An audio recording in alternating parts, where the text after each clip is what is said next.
All right, so we'll go ahead and get started.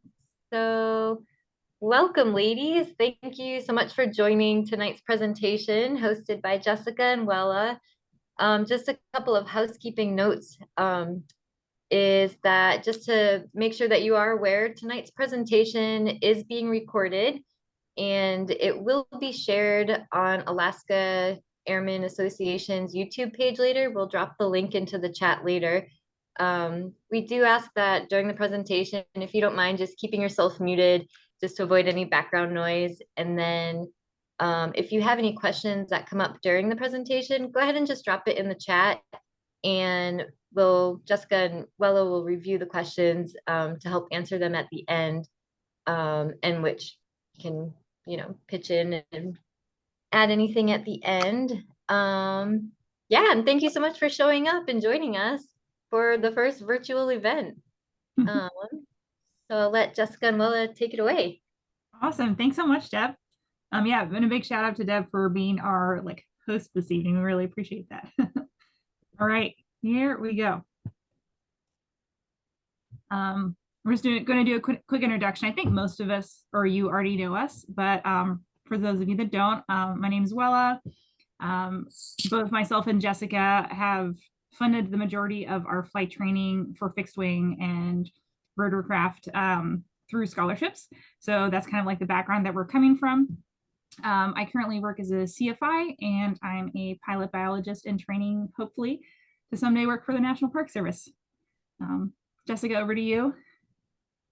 I'm Jessica Meiris. I work for Pathfinder Aviation in Anchorage, just like Deb, and I believe Megan, and there might even be one or two others that are associated with Pathfinder. I work in the utility sector, and I'm also an active flight instructor. I believe very strongly that instructors, the high time instructors, people with experience in the field, should also participate in instructing, and it shouldn't be just a stepping stone thing. So I've tried to continue with that as I go along. And both Well and I have a lot of experience in applying for and winning scholarships, and we're really excited to share our experiences with you. So without further ado. All right, we'll hop right into the slides. So to just give you a general idea, we have all of our slides broken down in a way that we'll go over scholarships that you are eligible for. We'll talk a little bit about ways that you can make yourself competitive, maybe some limiting beliefs that we struggle with as people applying for scholarships and how we can overcome those. And then also some creative ways to pay for flight training that don't necessarily require you getting into debt. So first up, I think I was just talking about some common beliefs that we have and ways to challenge those. I'm sure most of you have heard the quote, whether you think you can or you think you can't, you're right. The first thing, I had a lot of limiting beliefs coming into flight training, and I think that background is based on the fact that I didn't meet my first female pilot until I was 21. And I'm from Switzerland originally. Back there, I'd never seen a woman fly a plane before. And it wasn't until I moved to the US, joined the military and ran into a Black Hawk pilot, a female Black Hawk pilot, that I actually knew that in the flesh, I saw a woman that could fly and that was possible. So it took me a really long time to learn anything about flight training. And by the time I came around to the realization that I really wanted to fly, I cold called some flight schools, and they all told me that flight training would cost as a private pilot for fixed wing would cost between $10,000 to $13,000. And the way they explained it to me, it sounded like I needed to have that money available in a lump sum. And that's a belief that we're going to try to challenge up front, because you don't have to have all of that money available to you when you get started. There's many creative ways to go around paying for flight training, but thinking that I needed to have all that money available to me kept me for another 6 years from the moment I realized I wanted to fly to the moment I actually started flying. So it really delayed my flight training, and we're hoping we can help alleviate some of those beliefs for you. This kind of goes without saying what I just mentioned, that we think a private pilot's license costs $12,000 at minimum, and definitely like to challenge that belief. And there's so many ways that you can maximize your flight training, and you can just make sure that you're getting the most out of your training without paying for unnecessary hours. We will cover that a little later. Then going into debt is the only way to afford professional flight training. Neither Jessica nor myself have gone significantly into debt for our flight training, or at all, depending. And we'll share some of those resources later on. And lastly, if you don't have the funds right now, you need to delay your aviation journey. That's certainly not the case. There's so many things that you can do to start taking steps in the right direction.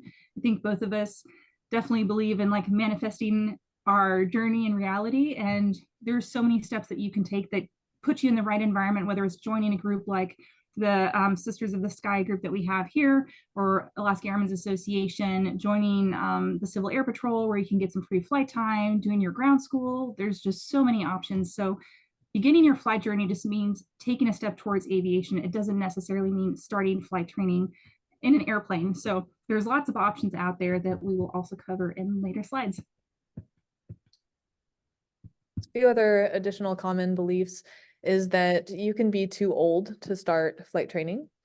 I started my transition from my previous career as a mountain guide in Colorado to aviation when I was 37.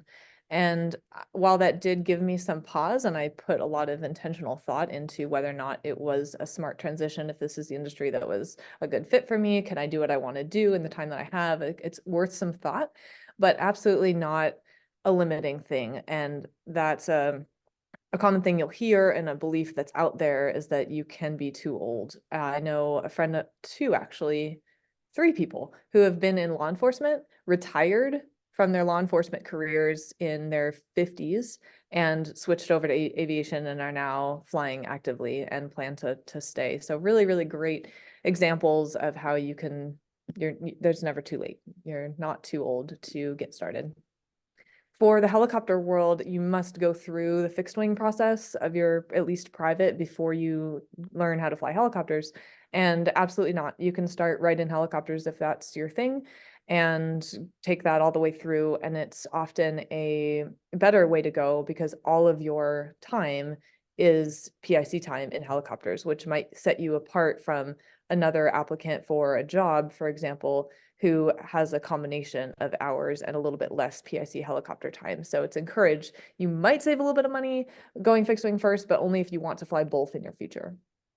Next, all pilots have this dream. I saw an airplane when I was 6, and I now must go be a pilot, and that's been my life dream.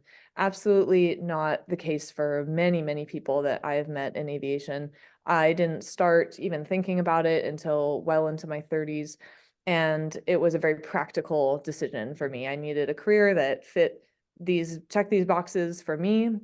And I did it, and it worked out really, really well for me. It was absolutely, I had no connection whatsoever to aviation previously, and no connection to military or anything else related to helicopters or aviation. So you don't have to have that previous background from when you were younger in order to fulfill on what you would like to do now in the present moment. And then scholarships being targeted to or available for minorities only or women only. Yes, there are some women-specific scholarships, and we'll cover those later, but absolutely there are plenty of scholarships available for everyone. There's a ton of money out there, and this is about harnessing that money and figuring out what you need to do to find the resources, to do the research, and set yourself up for success in applying for those scholarships that are available for all people. Thank you. Alrighty. So when starting your journey, there's just a couple things that we can do that really help set ourselves up for success. I think, like Jessica was saying, for some people, maybe this is something they've always known that they wanted to do, but both her and I didn't start our aviation journey until our 30s. And I think coming in and understanding why you want to start flying, other than it being like this romantic dream, is very helpful. And then creating a specific plan so that you can maximize the funds available to you and go in kind of goal oriented. Even if some of the goals might feel unattainable at the time, I think we set ourselves up for success, and we set our brains up for success when we write down what our why is, why we want to get into aviation, other than it would be fun to take a person out in a plane for a picnic or something like that. Have a specific goal in mind so that you can then set up a plan and work towards that, either by yourself, together with your flight instructor, with friends that are experienced. But knowing your why and then creating a plan helps a lot. And with that, goal setting and identifying your why, it's easy for your brain to automatically slip into talking yourself out of that. Oh, I can't do that because blank. And it's important to understand that, yes, there are real challenges. We're all dealing with challenges in life, and there are things that we need to overcome, or there are roadblocks in the way.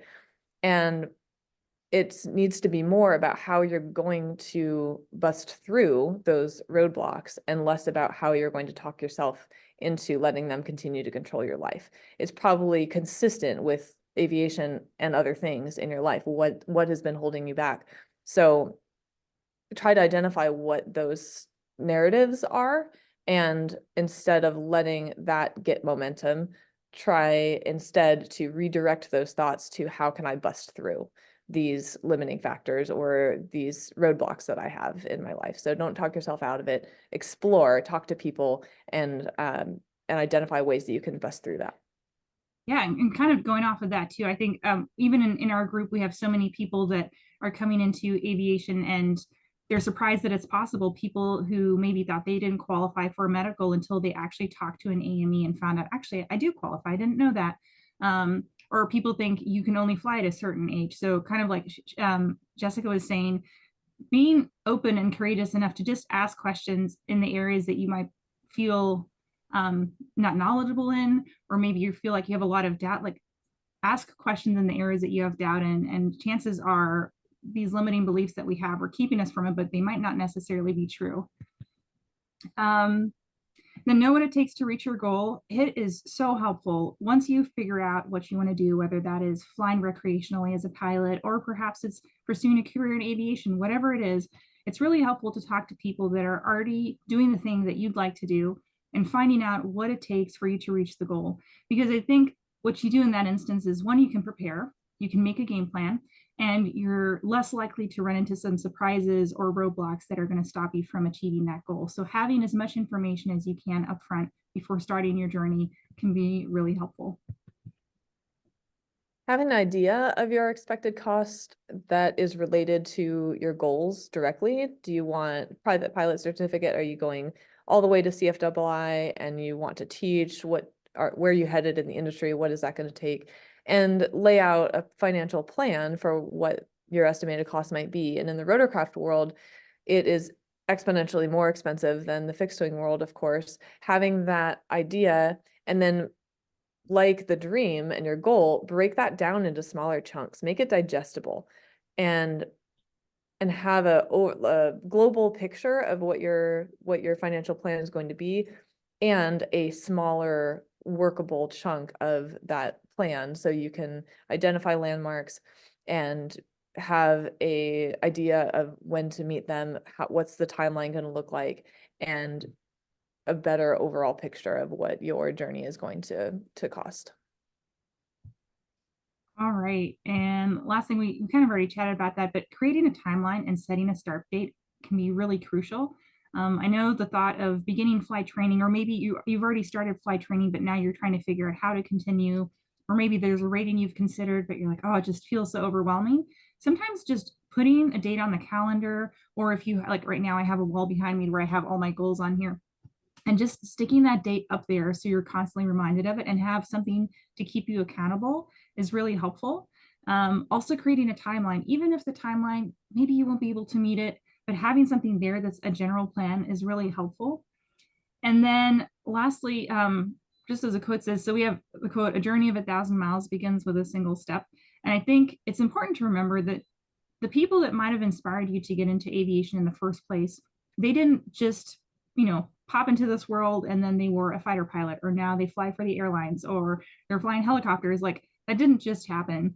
Everyone had to start somewhere.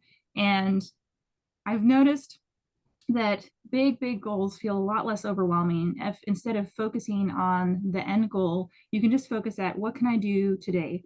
Or sometimes when I'm feeling super overwhelmed, I'm like, what can I do this next hour? It gets me a little step closer to the goal. Or, even if you think of flight training, if you have to read a whole book for flight training, if you just read half a page a day, or a whole page a day, you add that up over a week, you've read 7 pages. And you do that over 2 weeks, you've read 14. And it just all builds up. So if we could just keep taking small steps in the right direction, you're going to get there eventually. And I just think that's really helpful to remember because it's so easy to get overwhelmed and then just give up. But all of us are capable of pursuing our dreams. I think having the courage to start them and not talk ourselves out of them is the bigger challenge. And I'm going to interject something in there real quick. The power of a vision board, if anyone's ever made a vision board, and that is actually how I ended up at this job. I had been moving around. I'd lived in 6 different states in 2 years, including through COVID. I was really frustrated with the industry and with the companies I'd worked for previously. And I said, you know what, I'm done. I would rather not fly than keep doing what I'm doing. And I made this vision board that had all the things that were really important to me and the kind of work I wanted, the type of schedule I wanted, the amount of money I wanted. Not kidding you, 5 months later, it showed up. All of the things, all the boxes were checked. And that's happened for me several times throughout my life. And I do think it works. Manifestation is a thing.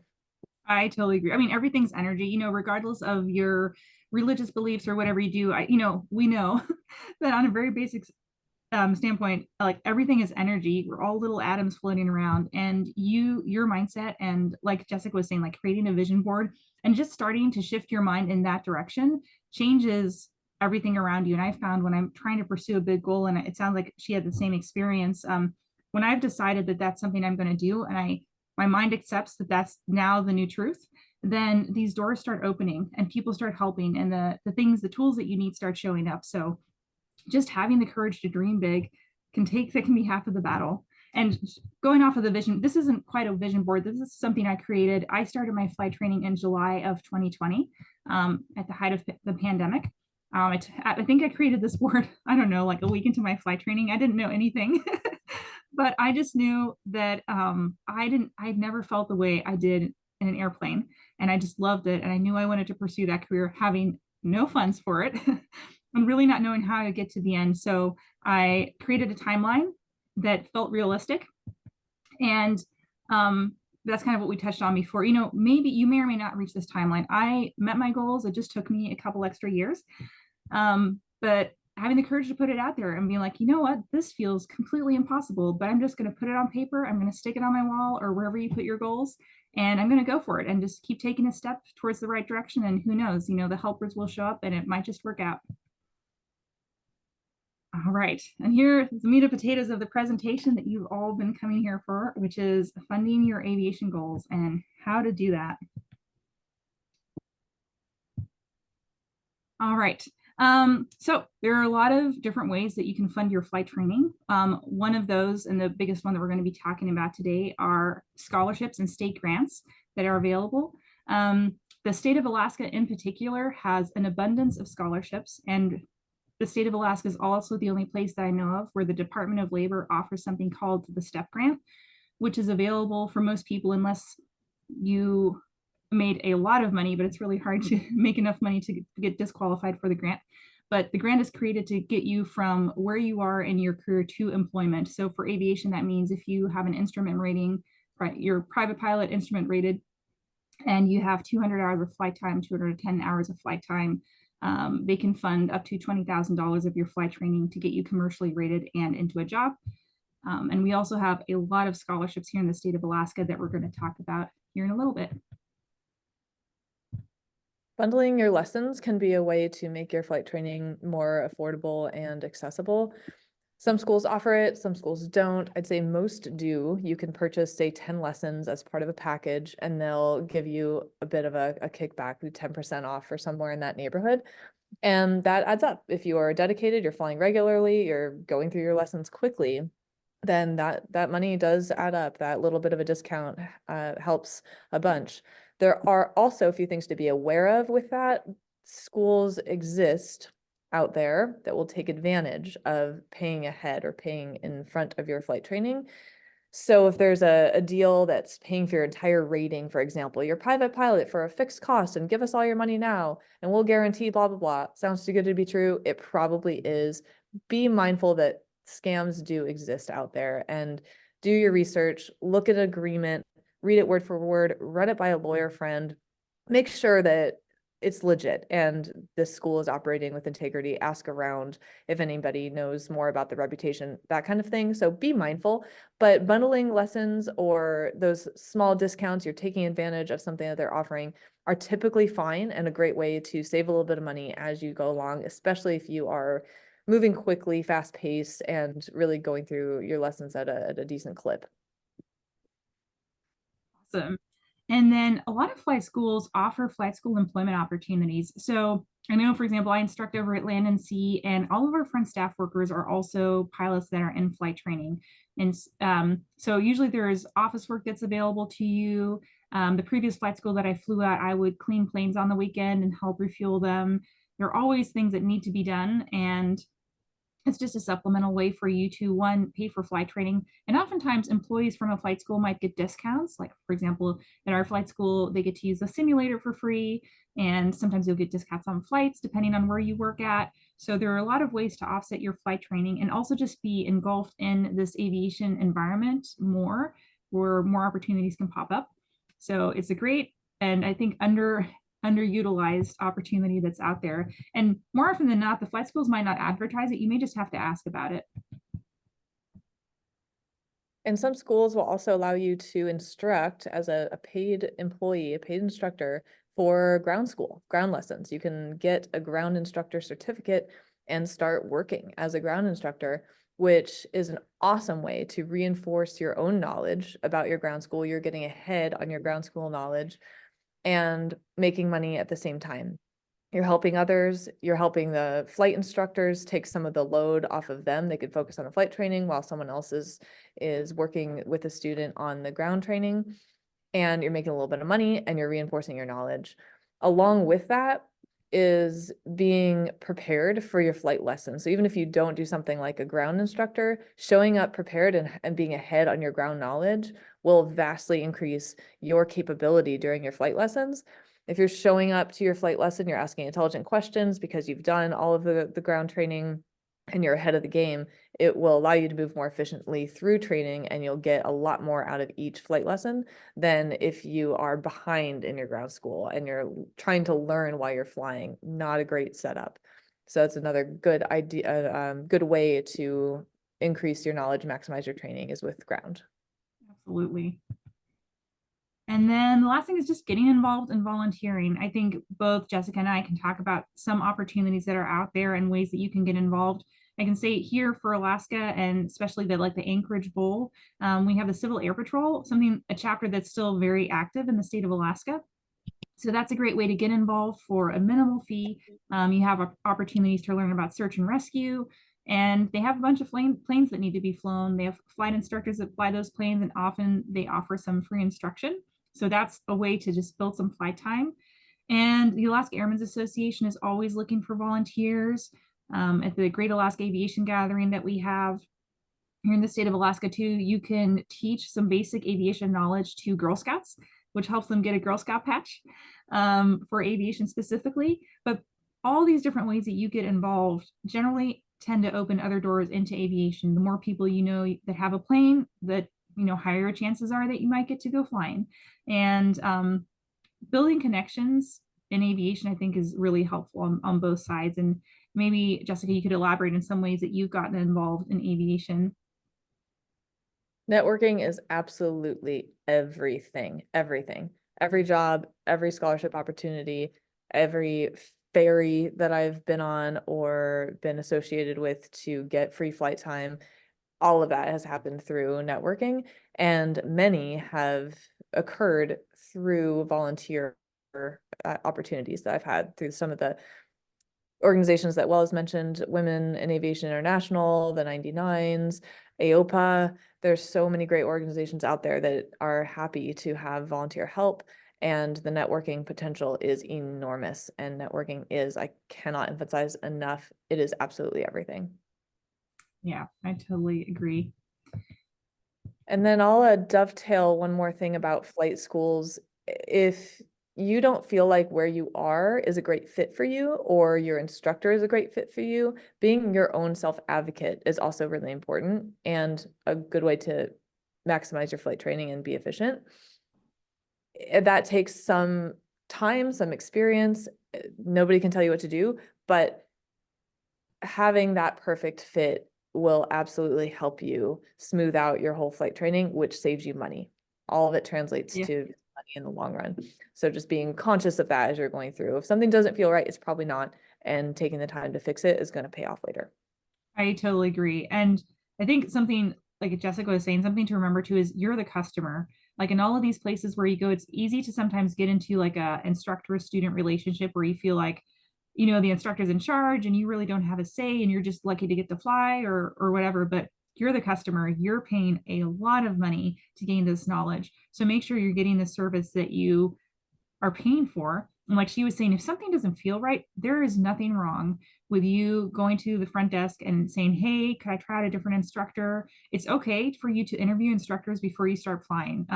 Once I learned that that was a possibility, I started doing that and it was great. um, I've had to personally change instructors before, and that felt initially really stressful. But someone reminded me that I was a customer and I'm paying a lot of money. So I should not walk away from a flight lesson feeling like I want to cry, but rather feeling confident. And there should never be any hard feelings between a flight instructor and you. If you're like, you know what, I'm considering exploring someone else, they should be supportive of that. And if they're being any other way, then that's just a big red flag and a good sign for you to probably want to train with someone else anyway, because they're there to support you and nothing else. Absolutely. I'll cover some non-traditional options for funding before we dig into the scholarship options we have for you.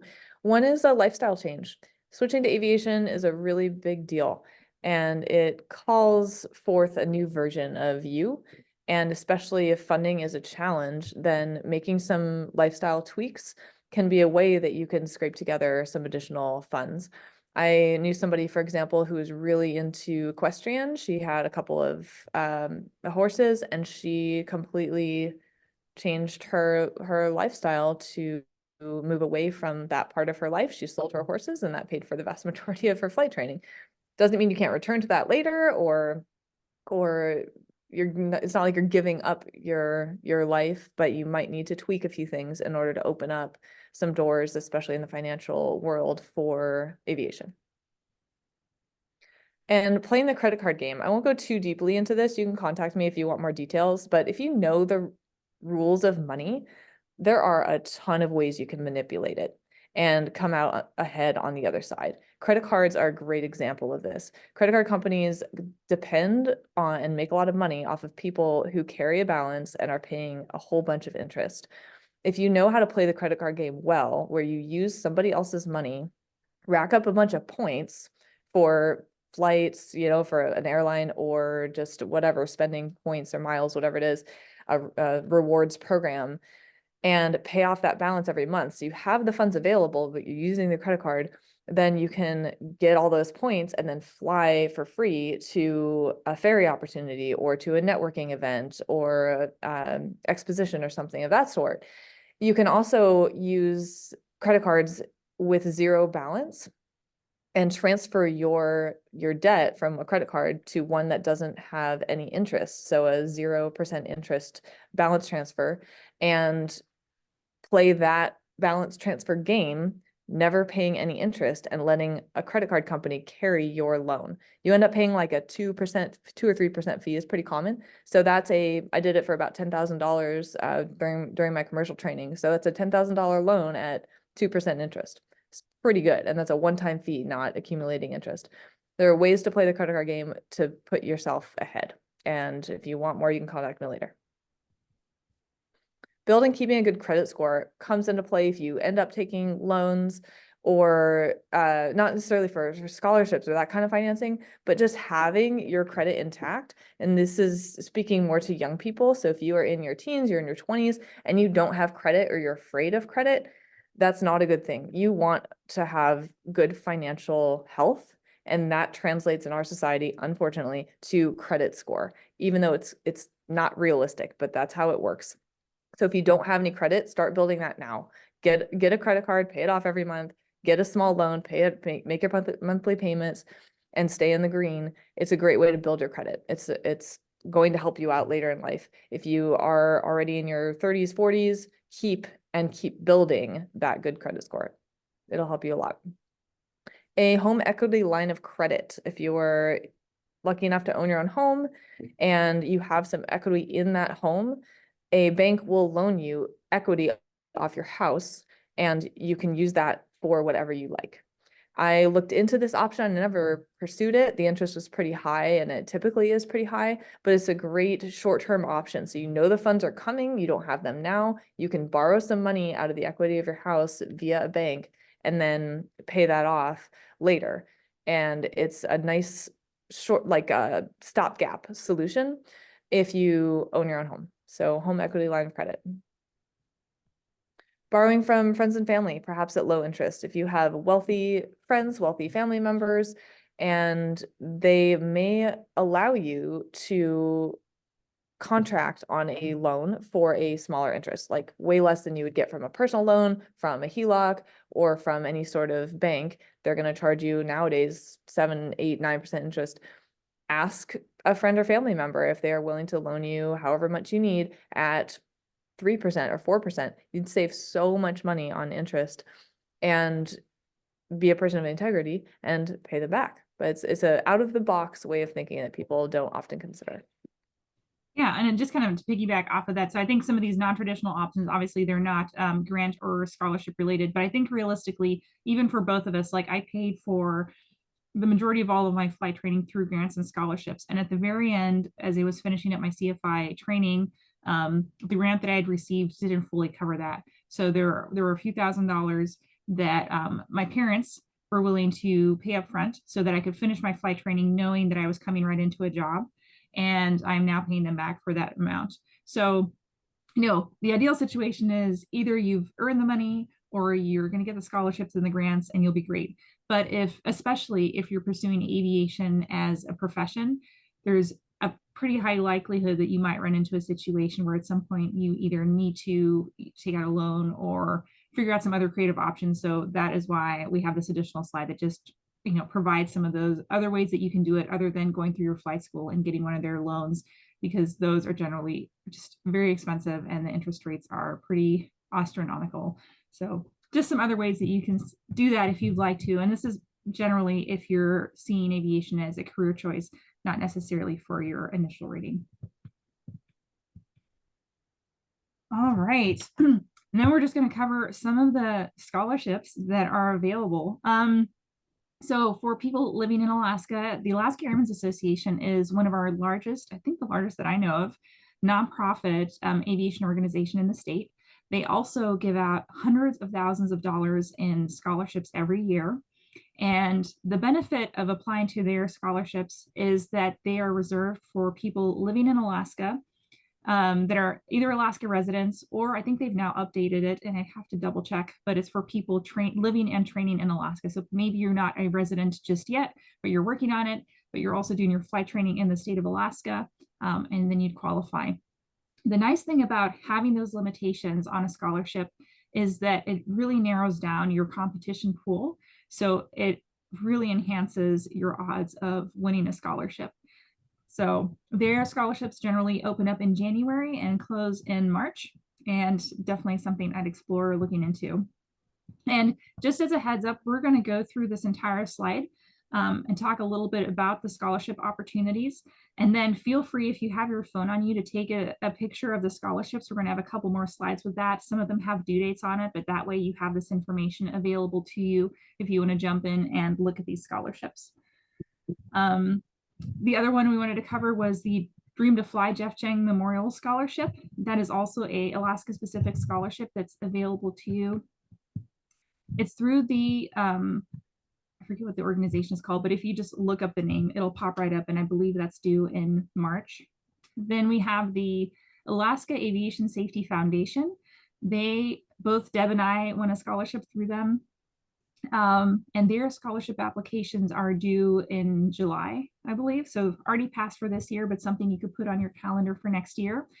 They hand out 3 scholarships generally every year, and it's a fairly minimal, it's not hugely involved in terms of what you have to submit. So definitely worth looking into, not something that's really advertised, so not quite as much competition there. Then we have our Sisters of the Sky Private Pilot Scholarship. We hand out 2 a year, one for fixed wing, one's for rotorcraft. Those fall into the Alaska Airmen's Association scholarship pool, and the applications for those are due in March. And lastly, the Alaska STEP grant, which is something I previously mentioned. This is something that's reserved for someone that's pursuing aviation as a career. You generally can't apply for the grant until you have 200 to 210 hours of total flight time and also are instrument rated. And it's something that is available to you through the Department of Labor. That being said, I called the Department of Labor when I was like 20 hours into my flight training and just asked them about the logistics of getting this grant. And they were very kind. They they humored my phone call and just gave me all the tools. And they were like, call us in 180 hours. So that took me a couple of years, but I did. So it's never too early to call the Department of Labor and just ask them about grant opportunities because there are a ton out there. And it's good to have that information up front. Some rotorcraft specific scholarships and opportunities. There are two main organizations that offer scholarships. One is the Whirly Girls. It's an international organization of female helicopter pilots, and their scholarship program is absolutely spectacular. It is hundreds of thousands of dollars every year that they give away, and it's an amazing network of women as well. Again, back to the networking and how that really pays off over time for jobs and other opportunities. But their scholarship program is second to none. And the other organization, you can click through the next one, Wella, is the Vertical Aviation International, or VAI. It used to be HAI. They just rebranded a few months ago. And VAI has some scholarships available for men and women, not women-specific ones. Their most popular one, I would say, is the commercial rating scholarship. It is $5,000 towards your commercial certificate. And then there are a couple other smaller ones. In addition to that, there's an AMP one that's pretty big, and then there's a couple smaller ones that are related to safety. And VAI is the global helicopter organization out there, inclusive. Now they rebranded because they're also including advanced air mobility and drones and all that good stuff. But absolutely a great resource. And both of those have deadlines that are coming up. So as we go through these scholarships, when you see a deadline there, that means that the deadline is coming up sometime during this year, and all the other ones have deadlines that have just passed or that are early 2025. So when you see that, that should direct your attention to an upcoming deadline. And so women specific, so awesome. We have a ton. Women Aviation International, or WAI, has an October deadline that's coming right up. Well, you just want to tag team these? Yeah, totally. Yeah, and so Women in Aviation have multiple $100,000 worth of scholarships in there. You can apply to 3 of them, just your top 3, but definitely something worth looking into. Just because you have a lot of people applying to them doesn't mean that you're not going to win a scholarship. So definitely be open to that. And something for any men watching this presentation, I called them and asked if those scholarships were specifically for women, and they actually told me some of them are specifically say they're looking for a female pilot, but some of them are not. And so men are allowed to apply to those as well, if it doesn't explicitly state that it has to be a woman applying. Just so you know, it is an option, but just nothing that they necessarily advertise, but they won't exclude male applicants. The 99s is another women-specific pilot organization, nonprofit. They have chapters all over the world, and they offer some fabulous scholarships as well. Their pool is generally quite large, and they, in my experience, along with a couple other organizations, Pinky and Joe Breyer Foundation being one of them, also need to get rid of their money. When I won the Pinky and Joe Breyer Foundation, I was a little bit late. I had been traveling or something, and I missed the deadline. When I learned about it, I was maybe a week after. And so I emailed and I said, I'm so sorry. I was out of the country. I missed your deadline. Is there any chance you'd accept a late application? They're like, yes, please. We have to get rid of this money, and nobody's applied. Nobody knows about us. And that happens often with these smaller, lesser known scholarship opportunities. So never hurts to ask, even if you're a little bit behind the ball in terms of time. Totally. Then there is also the Sisters of the Skies scholarship. So those are Black women pilots targeted towards fixed wing training specifically, but they give out multiple different scholarships a year, and they also provide some really awesome mentorship. So if you want to know more about that, if you just look up the Sisters of the Skies website, you'll find a lot of that information on there. Distinct from Sisters of the Sky. Yeah. philanthropic education organization offers some scholarship for women in general. This is not aviation specific at all. This is just women pursuing their dreams. That's their MO. And they have a scholarship program and a loan program. And I received both from this organization. It was a maybe $6,000 loan. I think they had a $12,000 one as well. Good reason to keep your credit score high. You never know when stuff like this is going to come up. And then they had a scholarship for in the like 1 to 5,000. They had a few different available for anything you want. All right. I think you probably speak better on this one because I'm not familiar. Yeah.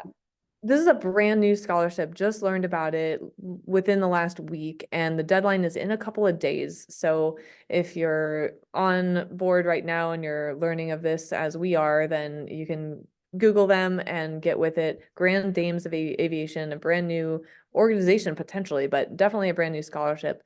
And I don't have a ton of details about it, but you can look up the website. It was very, very clear. They had good organization and where to click and how to apply. It all seemed very, very streamlined, but really nice to have another option for women.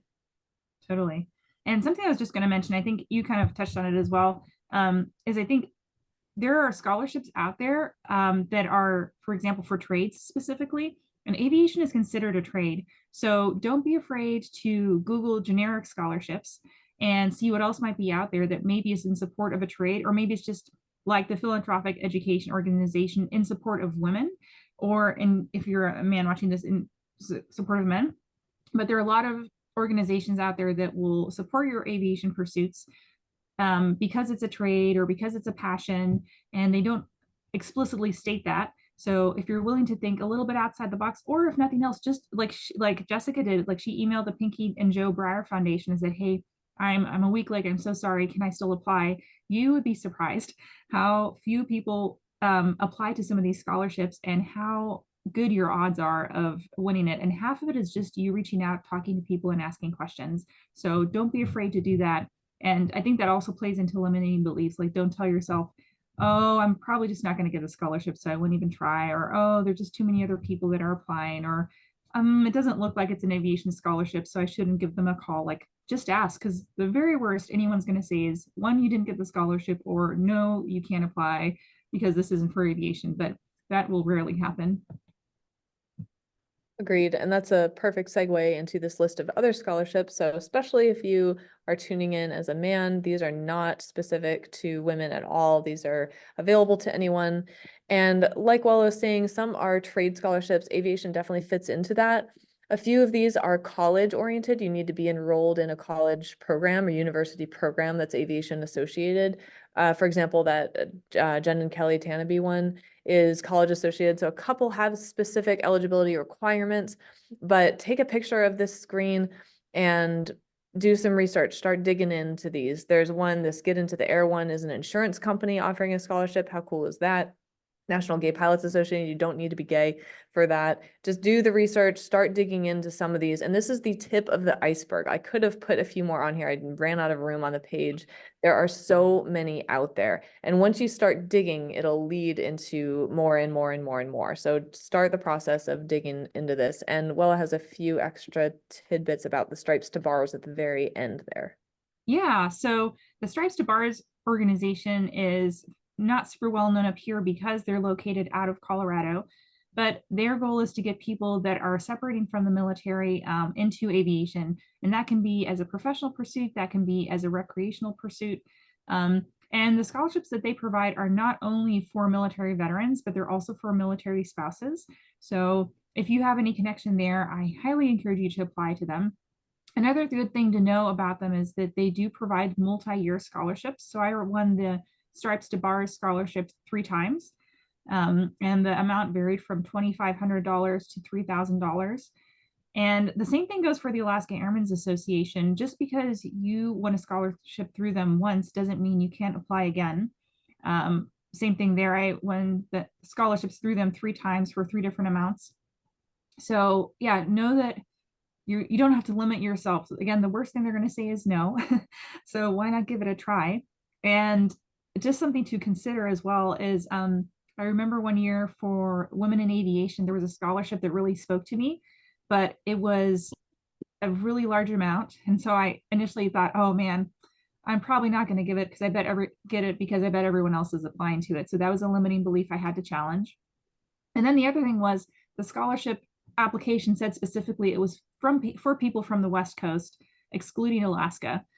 And I thought, well, I'm just going to write a really compelling letter. And, at the end of the day, all of these scholarship committees, they're human. And someone's going to read your letter or going to read your essay. And who knows, it might connect with them. And to my huge surprise, the gentleman that was reading these letters really liked my essay. And even though I was from Alaska and I wasn't supposed to be applying, I ended up getting the scholarship. And he called me and said, I wanted to let you know, like, congratulations on the scholarship, but also I don't usually award it to people from Alaska, but I really liked your essay and I connected with your story. And so that's why you're being awarded this thing. So, don't limit yourself. That's All awesome. right. One other tidbit that I forgot to mention is some of these organizations, you need to be a member or need to be a member for a certain amount of time in order to be eligible. So as you start digging in and doing research, just note that, be conscious of the eligibility requirements and keep track of that so you can be sure to be a member for the year or whatever until you're eligible. And that leads us right into our next slide about keeping a scholarship log, which I highly, highly recommend. Being organized in this process is absolutely critical. And my scholarship log then helped me build parts of this presentation because I could go back at some of the ones I'd completely forgotten about or wasn't awarded, but I still had the link and make sure the link is active and when is it due and all those things. So here's some suggestions for what you can include in that log so you can track and keep yourself together. You will get lost. There are so many things out there. And like I said, as you dig, you'll uncover more of the iceberg and it's very easy to forget and get lost. And the last thing is to put together this whole package and spend all this time with your essays and letters of recommendation, and then realize that you're a few days late or you'd missed the deadline or whatever. So stay organized, and that's a free thing that you can do. It takes some time, but it's worth it. It will absolutely pay off. Yeah. And we'll just pause a couple seconds if anyone wants to take a quick photo of this, because these are really great pointers. I especially liked what Jessica mentioned here at the bottom is who wrote your letters. So a lot of these scholarships require you to have a certain amount of letters of recommendation. So you're going to ask your friend or your mentor or whoever to write that for you. And then you're going to win a scholarship. And just make sure to let them know if you won the scholarship, because I think, Jessica, you mentioned you've written a couple of letters of recommendation before, and then you found out through the grapevine that the person you wrote the letter for won the scholarship and you never found out. So it's really nice for them, just as a general thank you, to find out, you did it, you got it, and their letter helped contribute to your success. So remember to do that. And something else you mentioned on there was to thank the scholarship sponsors. So when reach your goal, if you got money towards something, and you reach your goal, send them a photo of what you did, maybe of your check ride completion, or maybe write them a little update. And it is so appreciated by them. And it also encourages them to continue putting money out there for people, because a lot of these people are private donors. And so if they are putting their money out there and they never hear back from anybody, then they'll start questioning, well, is this worth it or not? And I know at least of one scholarship donor who was giving out really generous amounts to women to pursue their aviation training. And he stopped doing that because no one was getting back to him, which he was just really disappointed. And he was like, I'm providing all of this funding and no one's getting back to me. And like, what's the point? I could invest this money in something else. So just remember to thank them. It goes a really long way. All right. I think everyone got their photo. We're going to move on. All right. So we both have a lot of experience applying to scholarships, and I also sit on a scholarship committee. And I think you'd be really surprised how much attention to detail matters. And one of the points is reading the application instructions. I know that sounds so simple, but I was surprised when grading scholarships how people just would miss things. Like if you're supposed to include 2 letters of recommendation maybe do that, not just one. Or if you're supposed to include a resume, try to have that in there. And you will automatically enhance your odds, and you're going to stick out from the crowd if you can just read the application instructions and follow them.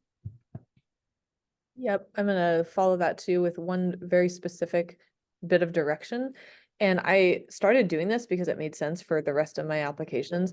Change the subject line when you're submitting a whole bunch of documents. They wanted the subject line to be very specific with your last name in capital letters, and then the scholarship you're applying for, and then the letter of recommendation or whatever it was. It was very specific. And they actually followed up with that later. Hey, people, you would be surprised at how many people screw that up. And the fact that we can cast out so many different people because they didn't simply follow directions. And it, again, like Wella said, it brings the cream to the top, so to speak. Yep, absolutely. Then, writing a compelling essay goes a long way. And writing isn't everyone's forte. That's okay. But you can always have somebody, a friend, help you with that. Maybe have someone read it over. And not being afraid about talking about yourself is really helpful. Just imagine that the people receiving your scholarship packet, they don't know who you are. So the only opportunity they have to get to know you and then determine, well, should we give the scholarship to you or to this other person, is based on your essay, which carries a lot of weight, and then the letters of recommendation that you receive. So making sure that your essay speaks about you, not just about, I've seen just from the essays I've graded, a lot of people trying to sound extremely professional and like they are knowledgeable in aviation in their essays. And no one really cares about that. They want to know, like, why did you get into this? And is there a hard thing that you've done in life that shows that you're the type of person worth investing in? And I don't know, maybe you have a fun story or something exciting to share. Entertainment helps. So just know that you being yourself is enough. And using Grammarly and just spell checking your work before you submit it goes a long way. You have to demonstrate that you have what it takes. And the essay is your opportunity to do that. Sometimes there's some short answers as part of an application process also, but your essay is really the place to be vulnerable, tell your story, and demonstrate that you are the person that is deserving of the scholarship. Yeah, absolutely. Then going off of the next point, strong letters of recommendation. We have a couple pointers on that. One of them being, when you ask somebody for a letter of recommendation, I think many people are in the habit of just saying, okay, I have a mentor that I respect, and I'm just going to ask them, would you write this letter of recommendation for me? And oftentimes that's not enough information. And sometimes your mentor might be wonderful, but they might not be the best writer, or they might just be super busy. So a couple of things that you can do to make this process a lot easier is to maybe create a base letter that covers a lot. Like every scholarship that you apply to is going to look for something else, and they'll be pretty specific about what qualities they're looking for in a person or in an applicant. So there's nothing wrong with you writing a very basic letter that covers the key points that you're trying to highlight about your personality or about your achievements, and then sending that to the person that's writing your letter of recommendation so that they can then alter the letter or add in other additional facts that they know about you. But that helps a lot. Also including your resume and just being very specific what you're looking for will make their job easier, because ultimately these people that have agreed to write a letter of recommendation for you, they want you to succeed. But it can be very stressful for them too if they don't have very clear directions. So it's your job to kind of put that together. Another thing to know is you are allowed to change the letter of recommendation if it comes back and it's not quite what you're looking for. So I've had that one or two times where I received a letter of recommendation. One of them had a ton of typos, and then the other one was just kind of like mashed potatoes. It was okay, but kind of bland, and it wasn't going to help me. So what I ended up doing is reaching out to that person and telling them, not, oh man, this wasn't a great letter of recommendation, but in a more tactful way saying, the scholarship that I'm using this for is looking for something very specific. I'm really trying to highlight these skills about myself or these abilities or this background story. Would you mind if I went in and made some adjustments and sent it back to you for your review, and so you can make it sound like you wrote it or make whatever adjustments you'd like? Would that be okay? And I've had to do this a few times and I've never received any pushback because ultimately they want you to succeed. So I have not heard of any incident where people say, no, sorry, you just have to take the letter I gave you.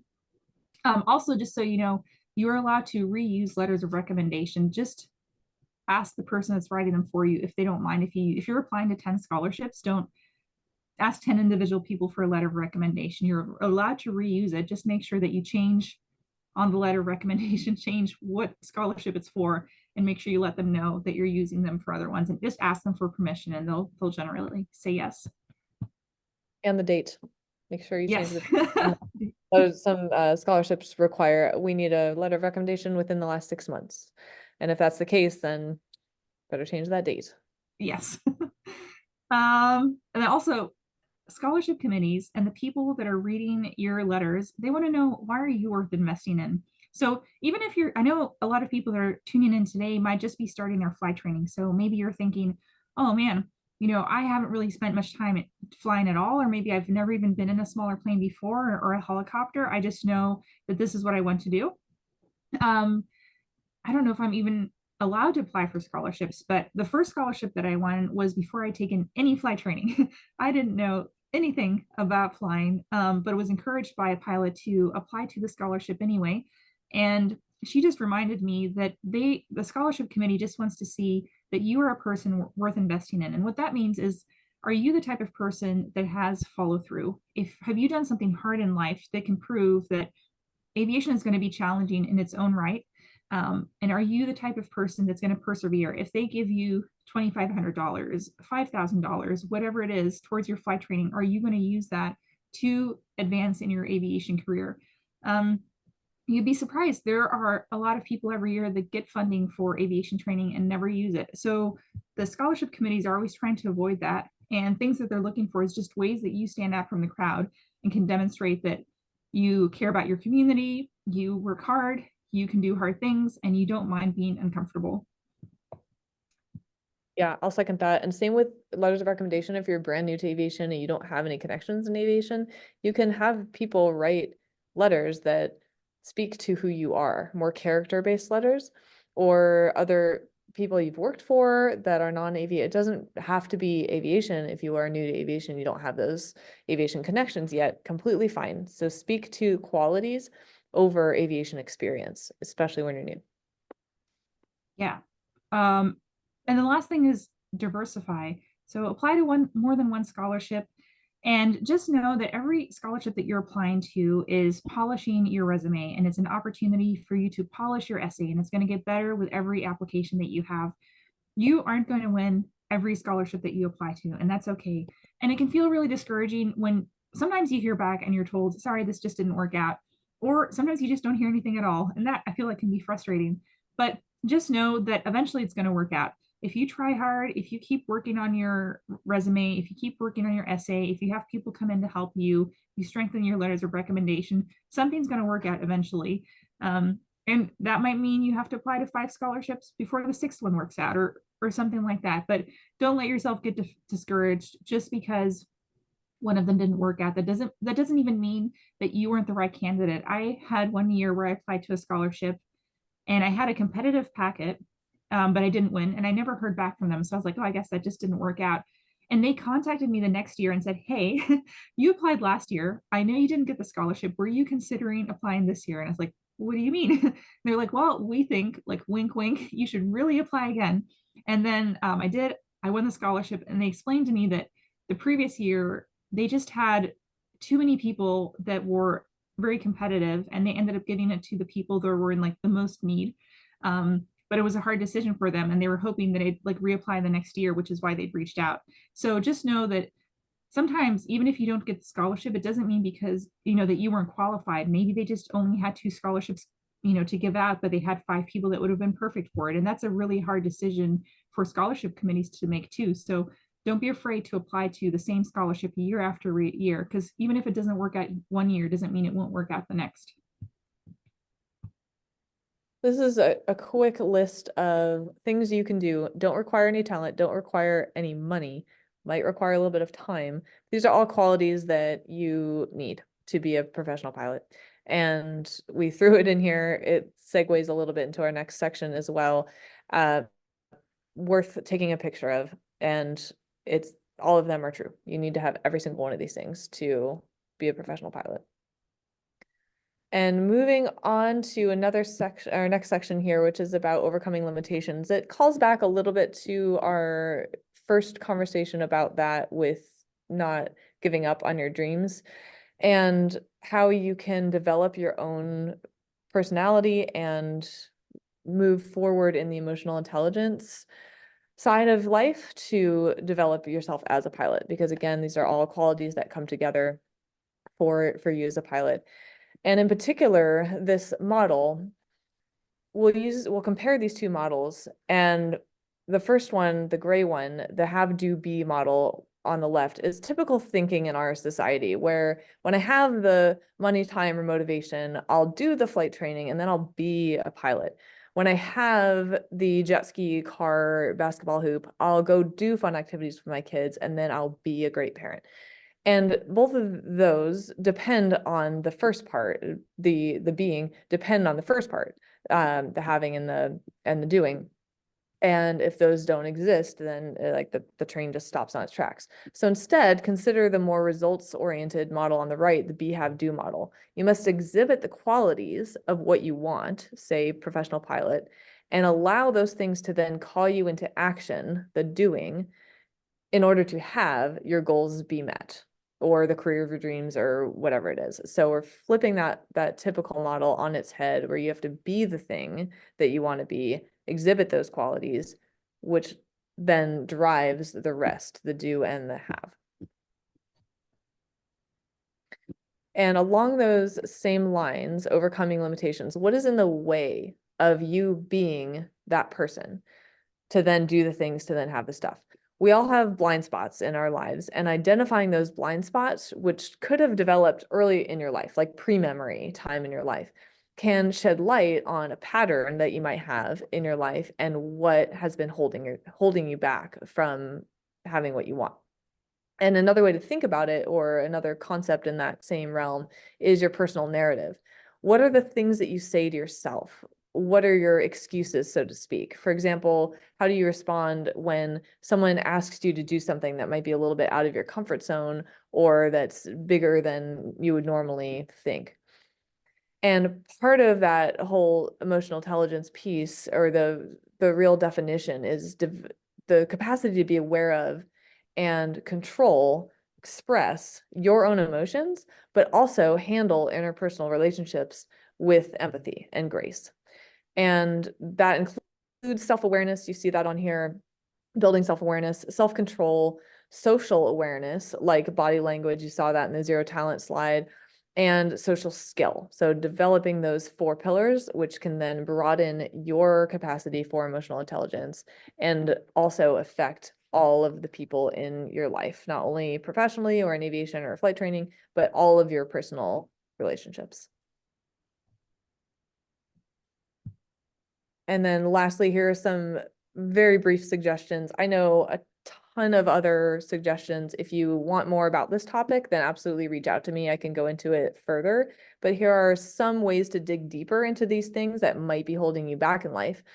And I was fortunate enough as a young person to have exposure to these things in my teens and early 20s. And it's resulted in the ability to not only tackle really big goals throughout my life, but also interact with others in a really powerful way. And it's made me a valuable asset from work perspective to companies I've worked for, but also has the obvious advantages in personal relationships and personal life as well.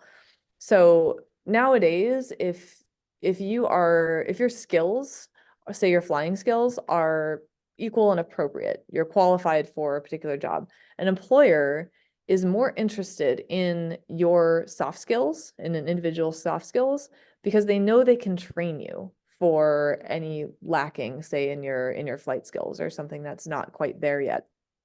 They are more interested in your soft skills, your ability to handle people, handle conflict, and communicate than anything else. So again, I have a lot more info about this. If you want more, then feel free to reach out. But we are just after 7 o'clock, so we'll wrap this up. Awesome. So here at the very end, we just have some general mindset things that can be helpful to you. The first one is you're not alone. Connect with local aviation groups and flight schools for support. So even if maybe funding is not working out right now, that doesn't mean that you can't start, join the Alaska Airmen's Association, the 99s, Women in Aviation, Civil Air Patrol, and just be around like-minded people. And you can even sign up for a flight school and take a couple ground lessons, which are generally very affordable, just to get your foot in the door. And that'll make you feel like, okay, I'm taking steps towards this journey, and buy you some time to prepare for your flight training. And it doesn't distance you from aviation. So you're already in the environment and you're already mentally preparing for your training. And the next step is just ahead of you. So don't be afraid and don't stop yourself from getting immersed in the areas that you feel passionate about. And the magic of inertia. I love this so much because it's so important. As we touched on earlier, just taking those couple steps. What can you do in the next hour? What can you do in the next 24 hours to get the momentum going? And once you start that process, so many things will start to follow in its place and doors will open. People in aviation want to help you. I've never met a single person that I've spoken to in aviation. I've interviewed, when I was first looking into it, I interviewed hundreds of people. I kept a log of all that. Like, oh yeah, well, give me a call, like when you get your ratings. And so many things have opened up as a result of that.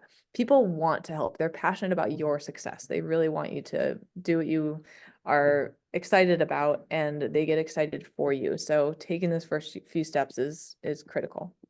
Yeah, and kind of just to piggyback off of that, I think it's important for you to remember as you're watching this, not just anyone feels called to aviation. If you feel that burning excitement in your heart when you think about flight training, or if you just realize later in life, this is the logical choice for me and this is something that I want to do, it's not a coincidence that you're feeling called to this profession or this just recreational pursuit, whichever it is. None of these things are coincidences. So just know that things like that are happening for a reason. And other people that are in aviation have been through the same things that you are. It's, as far as I know, I haven't encountered anyone who was like, oh, flight training was really cheap and it was just so easy. That's generally not the narrative. So people that are already in this career field or doing this recreationally can relate to you, and they know how hard it is. So they want to help you because they know for other people to get to where they are today, they needed helpers too. And then we kind of touched on this earlier during the essay portion, but get vulnerable and tell your story when you're writing these essays and applying to these scholarships. Real people are reading your applications, and what you have to say really does matter, even if it's not directly related to aviation, but it's something unique about you. It matters. It's going to make you stand out from the crowd. I've just read so many different letters and essays where people are being professional, and those kind of just don't resonate with most people. But if you're telling your story, or maybe it's a struggle you're currently going through, or maybe you have to work 3 jobs to pay the bills and also afford flight training, something like that's really going to stand out. So just be real and know that what you say does matter and someone is reading it. And there is so much money out there, this idea and belief in abundance. If you live in a very closed mindset of scarcity, then less is going to be available to you. When you step into the world of abundance, there is plenty, then you have access to plenty. So there's always enough to go around. There's a ton of money out there. This is about harnessing that money by marketing yourself and telling your story and being a compelling applicant. There's a ton of opportunity out there. So don't let that stop you. There is plenty. Absolutely. And then last but not least, don't be afraid to pay it forward. Even if you're just getting started, you haven't really won any scholarships yet, you're starting your journey, just know that like we can't help everyone, but we can help someone. And so small things that you do to help other people matter. And it's really important to, I believe, have a giving mindset. So in order for you to receive, you also need to be willing to give.